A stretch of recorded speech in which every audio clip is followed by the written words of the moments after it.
Hello everyone, welcome to Everyday Prelims series of Shantha Lakshmi IAS Academy. So in this video, let us discuss the topics of 2nd of December 2025. So first we are going to discuss about the International IDA and second about the NCPOR, National Center for Polar and the Ocean Research, and third about the Biological Weapons Convention, and finally the basics of the South America mapping. So coming to our first topic, that is the International IDA. So why we are discussing about this International IDA right now? See, this IDA stands for the Institute for Democracy and the Electoral Assistance, which is an Institute for Democracy and the Electoral Assistance. And for this particular year, 25 to 26, for the first time in its history, India assumed the chairmanship of this council of this International IDA.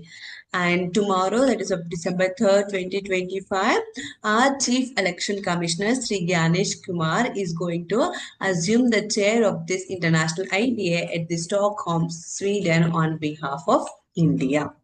Remember, for the first time in its history, India has now assumed the chair of this International IDA. So now it is important to know about this IDA. So it was established in the year 1995 and it is an intergovernmental organization which includes all the governments. And what is the purpose of the mandate of this international idea? That is to support the sustainable democracy worldwide. It has 35 members as of now, and remember India is a founding member of this international idea, and it has two observers, that is the United States as well as the Japan. And in the year 2003, it garnered the observer status to the United Nations General Assembly. And now coming to the focus areas of this international idea, see it mainly focuses on the electoral processes in these 35 member countries. How are these 35 member countries are conducting their elections? First is this electoral processes and second is the constitution building. It will also look into how their constitutions are working and how the rule of law is functioning in those particular member countries.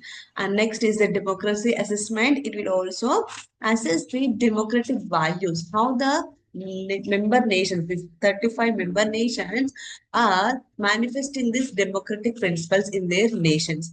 And next is the political participation and representation. It will also assess the representation and the political participation. Next is the climate change and the democracy. Remember, this is the most important one. As this organization is related to the democracy and the electoral processes, we might think, what is this issue? Why climate change? Why it is concerned with the climate change? Yes, it is also concerned with the climate change and its association with the democracy. How these democratic nations, how are they willing to adopt or to mitigate this climate change? It will also look into this climate change issue. And next is the digitalization and the democracy, how this digital process is going to affect the democracy. And see, it will also look into the gender equality and the inclusion and also money in the politics, how the money is utilized in this politics. So these are all the focus areas in which this international IDA will look into and thereby supporting the sustainable democracy in the world. Coming to the governance structure, it has the council of member states and these comes from all the governments of all the 35 members. And for this year 25 to 26, India assumed the chairmanship of this council. It has also the steering committee, finance and the auditing committee, board of advisor along with the secretariat which is headed by the chief secretary. So this is all about the international ID. Yeah. Now coming to a second topic, that is the NCPOR, which stands for National Center for Polar and the Oceanic Research. So why we are discussing this topic right now? So yesterday, that is of December 1st, along with the World AIDS Day, we also celebrated this Antarctica Day on this December 1st. So why we celebrated this Antarctica Day? Because on this day only, this Antarctic Treaty System came into force. Antarctic Treaty, we'll see this in the next slides. This The celebrations were held at this National Center for Polar and the Ocean Research and India. And during the celebration, the Sri Pushpak Ashok Gajapati Raju, who is the Honorable Governor of the Goa, attended this celebrations, and there he has appreciated the role of this NCPOR in becoming the India's polar and the scientific or the oceanic exploration. And remember, during the celebrations only, he has unveiled the 25 years stamp of this NCPOR establishment. So now let's see what is this NCPOR first, and next about this Antarctic Treaty. So it was established in the year 1998, and it is an autonomous research and development institution which focus or responsible for the country's research activities in the polar and the southern ocean realms. And remember, the most important thing here is that this NCPOR comes under the Ministry of the Earth Sciences. It is established under the Ministry of the Earth Sciences, and it is autonomous research and the development institution. And it will also maintain the Indian scientific stations in the Antarctic as well as the Arctic stations. Now you have to remember what are the Antarctic stations. Indian Antarctic stations are the one is the Maitri and the Bharati. Maitri, which was established in the year 1989, and next is the 2011 Bharati. And the Arctic, that is the Himatri, which was developed in the year 2008. And now let's talk about this Antarctic Treaty System. So this was signed in Washington on 1st of December 1959. And it was initially signed by the 12 nations, 12 countries, and now it has total 58 members as of 2024. And India joined this Antarctic Treaty System in the year 1998, which was the establishment of this NCPOR. And its secretariat is held in this Buenos Aires, which is the capital of the Argentina. And what is the mandate of this Antarctic Treaty System? See, it is the first arms control treaty established during the Cold War era. And let's see the key provisions of this Antarctic Treaty System. See, first is that Antarctica shall be used for peaceful purposes only. The land of Antarctica shall be used for peaceful purpose only. No military activities can be conducted in this Antarctica according to this treaty. And second provision is that freedom of scientific investigation in Antarctica and cooperation will continue. There will be freedom, no restrictions for the scientific investigation on this Antarctica's land. And third is that some scientific observations and results which will come from this Antarctica shall be exchanged and made freely available. The information which we get from the scientific exploration in this Antarctica will be exchanged and available freely throughout the member parties. So these are the key provisions of this Antarctica Treaty System, and India also joined this Antarctica Treaty System in the year 1998, and we have two stations, that is the Maitri and Bharati in Antarctica, where we will conduct the scientific research and the investigations. Now moving to a third topic, that is the Biological Weapons Convention. So what is the context of this discussion of this topic right now? See, our External Affairs Minister Jaishankar has attended this conference of 50 years of this Biological Weapons Convention. And there he said that the world is not adequately prepared to deal with the threat of this bioterrorism. So now let's see what is this Biological Weapons Convention, and this 2025 is this 50 years of the establishment of this Biological Weapons Convention. And see, this is the first multilateral disarmament treaty which banned an entire category of weapons of mass destruction, entire category. And formally, initially it is known as the Convention on the Prohibition of the Development, Production and the Stockpiling of the Bacteriological or the Biological and the Toxic Weapons and on their destruction. Initially, it was known with this name.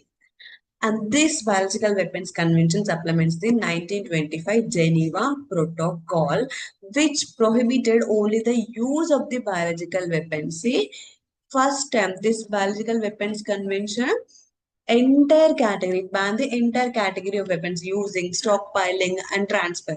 But see, and it supplemented the 1925 Geneva Protocol, whereas this Geneva Protocol is associated with only the use of this biological weapons. It only prohibited the use. And this biological weapons convention came into force on 26th of March 1975, and this is 2025, so that is now is 50 years of its establishment. How many parties are there in this Biological Weapons Convention? That is 189, and India signed as well as ratified in the year 1974. The signatories, they are only signed but not ratified yet. Those are the four countries. Those are Egypt, Haiti, Somalia, and the Syria. And there are 5 states or 5 countries which are not signed or ratified this Biological Weapons Convention. Those are the Israel, Chad, Djibouti, Eritrea, and the Kiribati. And the state parties which have signed, these parties will approximately meet every 5 years and review what is happening with this Biological Weapons Convention, how it is effective in fulfilling this banning of these weapons of mass destruction every 5 years. And see, it is supported by the Implementation Support Unit, which is under the UN Office for the Disarmament Affairs, which was established in the year 2005. It has no separate or the independent investigative or the administrative agency. It is supported by the Implementation Support Unit of this UNODA, UN Office for the Disarmament Affairs. And now coming to the key provisions of this Biological Weapons Convention. See, first is the Article 1, which is the core prohibits. That means it will say states must never develop, produce, stockpile, or acquire or retain also. This is the entire category, entire banning of these weapons of the mass destruction under any circumstances. The states must not develop, produce, stockpile, acquire, or even retain or transfer also. And second article is the restriction. If at all the biological weapons have existed, they have to be destroyed now. The states must destroy or they have to be converted for the peaceful purposes. And third article relates to the non-transfer. The states cannot transfer any biological weapons or help other states in acquiring or producing these biological weapons. And next article is the national implementation. So in order to manifest this Biological Weapons Convention, state must create their domestic laws, regulations, and safeguards within their territory. And fifth is the consultation and the cooperation. The states, the nations must consult and cooperate together to solve problems regarding these biological weapons. And sixth is the UNSC investigation. Remember, UNSC investigation. So the parties must request the United Nations Security Council to investigate whether any state or the party is violating this Biological Weapons Convention and committing to the violent methods by using the biological weapons. And next is the assistance to the affected states. The nations must assist any country endangered due to the violation of this Biological Weapons Convention. Next is the peaceful use. The states must allow and promote exchange of equipment, materials, and knowledge for peaceful biological research. It will allow the use of these biological organisms or the biological things in a peaceful manner. And amendments. Even the state parties can suggest any amendments which are required for the effective function of this Biological Weapons Convention.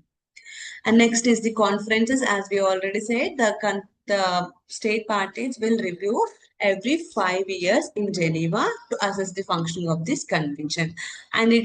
And it is also has the provision for withdrawal. The states can also withdraw from this Biological Weapons Convention under the extraordinary events, and this Biological Weapons Convention is of unlimited duration. It is permanent. So these are all the key provisions, important provisions of this Biological Weapons Convention. So now, what are these biological weapons? So the weapons which disseminate the disease-causing organisms or the toxins to harm or kill humans, animals, and plants are these biological weapons. Now, what are these disease-causing organisms?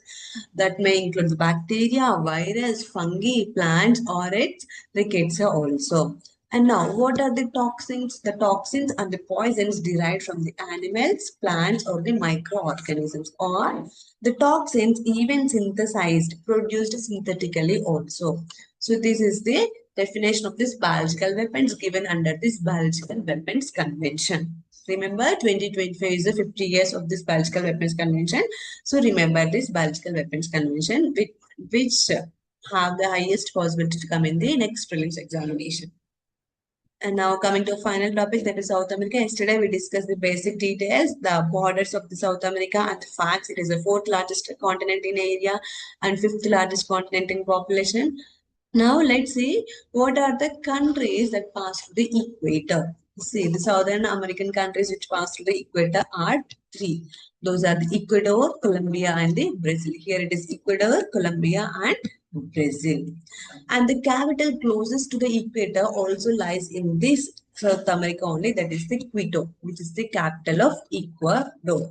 And this Ecuador name comes from this equator only. That's this capital, Quito, lies near to this equator.